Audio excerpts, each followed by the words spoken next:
ایک مشرکوں کی لونڈی بھی ہاتھ میں آئی تھی مسلمانوں کے، تو اس شخص نے قسم کھائی کہ میں مسلمانوں میں سے جب تک کسی کا خون نہیں بہاؤں گا میں چین سے نہیں بیٹھوں گا۔ تو رسول اللہ صلی اللہ علیہ وسلم کی عادت تھی کہ حفاظتی حصار اور سرحدوں کے پہرے بڑی دانش مندی اور معاملہ فہمی سے طے کیا کرتے تھے۔ رسول اللہ صلی اللہ علیہ وسلم کو اس بندے کی یہ اطلاع پہنچ گئی کہ وہ یہ بندے نے عہد کیا، تو رسول اللہ صلی اللہ علیہ وسلم کی یہ دیکھیں معاملہ فہمی ہے نا، رسول اللہ صلی اللہ علیہ وسلم بالعموم کسی اور طرح ترتیب دیتے تھے حفاظت کو۔ اس دن کا عمار بن یاسر اور عباد بن بشر یہاں پہ کھڑے ہو جائیں، آج رات حملے کا اندیشہ ہے، اور وہ ایسا ہی ہوا۔ وہ شخص آیا، اس نے تیر چلانا شروع کیا۔ عباد بن بشر حالت نماز میں تھے، تیر لگ رہے ہیں، نماز نہیں توڑ رہے، تیر لگ رہے ہیں، بالآخر نماز کو مختصر کیا تو عمار بن یاسر کو اٹھایا تو وہ زخمی ہے۔ تو عمار نے کہا یہ کیا آپ نے کیا؟ کہا ایک سورت شروع کی ہوئی تھی اور دل میں یہ خیال تھا جب تک وہ سورت ختم نہیں ہوگی نماز سے سلام نہیں پھیروں گا۔ دشمن حملہ کر رہا اور وہ نماز مکمل کرنے کی فکر میں ہے۔ خیر انہوں نے نماز کو مختصر کیا، سلام پھیرا، اس کو قابو کر لیا۔ آپ یہاں پہ دیکھیں کہ صحابہ کرام کا عبادات کے ساتھ کتنا گہرا تعلق ہے، عبادات کے ساتھ کتنا گہرا تعلق ہے۔ اور اسی غزوے کے حوالے سے روایات میں آتا ہے بعد میں، اور یہی بات راجع محسوس ہوتی ہے کہ اسی غزوے کے اندر صلاۃ خوف بھی نازل ہوئی۔ نماز کے متعدد جو ابواب ہیں، آپ محدثین کے جو چیپٹر دیکھیں گے جنازے کی، استسقاء کی، تو اس سے پہلے 4 ہجری سے پہلے آپ کو صلاۃ خوف کا تذکرہ نہیں ملے گا۔ تو یہ ثابت ہوتا ہے کہ اسی غزوے میں نازل ہوئی تھی، اور یہی رسول اللہ صلی اللہ علیہ وسلم نے جب ان کو تتر بتر کر دیا تو یہ دیکھا کہ شاید وہ ہمارے اوپر حملہ آور ہوں، تو رسول اللہ صلی اللہ علیہ وسلم نے نماز پڑھائی۔ قرآن پاک میں اس کی پوری کی پوری تفصیل نازل ہوگی کہ اگر تمہیں دشمنوں سے خطرہ ہو جان کا تو تم نے ایسے ایسے نماز پڑھنی ہے۔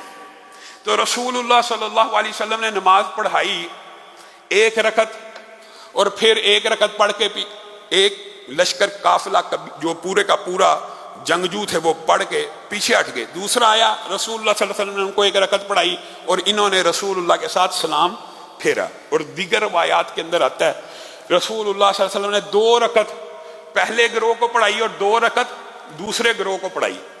تو یہاں پہ ایک بات یاد رکھیے کہ صلاۃ خوف کے بنیادی طور پہ یہ نہیں ہے کہ یہ ایک ہی نماز کے بارے میں اختلاف ہے، نہیں، صلاۃ خوف کے 2 طریقے ہیں، اس طرح بھی جائز ہے اور اس طرح بھی جائز ہے۔ جب خوف زیادہ ہو تو 1 رکعت بھی کفایت کر جائے گی، جب خوف کچھ کم ہو تو 2 رکعتیں پڑھ لی جائیں۔ اب آپ یہاں سے ایک بات کا اندازہ کیجئے کہ صلاۃ خوف کیسے پڑھنی ہے، تنہا پڑھنی ہے کہ امام کی امامت میں؟ امام کی امامت میں۔ کس حالت میں؟ حالت جنگ میں۔ کس حالت میں؟ جان کے خطرے میں۔ کس حالت میں کہ لشکر آپ کے اوپر حملہ آور ہونے والا ہے؟ اس حالت میں بھی مرد کی نماز جماعت کے ساتھ ہے، اس حالت میں بھی۔ اور ہم یہ سمجھتے ہیں کہ چھوٹے چھوٹے عذروں کی وجہ سے، چھوٹی باتوں کی وجہ سے ہم نمازیں مسجد کے علاوہ پڑھ لیں تو کوئی حرج نہیں۔ صلاۃ خوف اس بات کی بہت بڑی دلیل ہے کہ مردوں کی نماز ہوتی اصلاً باجماعت ہے۔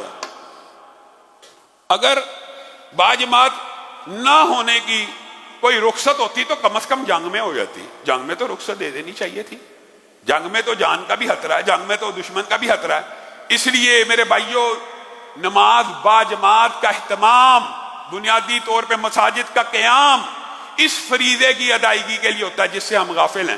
جمعے کے اندر مسجدیں بھری ہوئی ہیں، کیا جمعہ صرف مسجد میں فرض ہے؟ بھائیوں عام نمازیں بھی فرض ہیں۔ عام نمازوں میں جب جمعے جتنے افراد آ جائیں گے تو آپ سمجھ لینا معاشرے کی اصلاح ہوگی، ورنہ معاشرے کی اصلاح باقی ہے۔ عام نمازوں میں فجر کی نماز میں جمعے جتنے نمازی ہوں تو آپ سمجھ لیں کہ معاشرہ دین کی مبادیات کو، دین کے اصولوں کو سمجھ چکا ہے۔ اگر حالت جنگ میں جماعت سے پیچھے رہنا نہیں ہے تو اور کس وقت ہے بتائیے؟ اور پھر کس وقت ہو سکتا ہے؟ ہاں تخفیف ہے، مانتے ہیں 4 رکعت کی نماز 2 میں کر لی جائے، 4 کی نماز زیادہ ہو گئے 1 رکعت، لیکن پڑھنی ہے، گرتے پڑھتے کسی بھی صورت میں پڑھنی ہے، چھوٹ نہیں سکتی، اور باجماعت پڑھنی ہے۔ تو یہاں سے اس بات کی اہمیت کا بھی اندازہ ہوتا ہے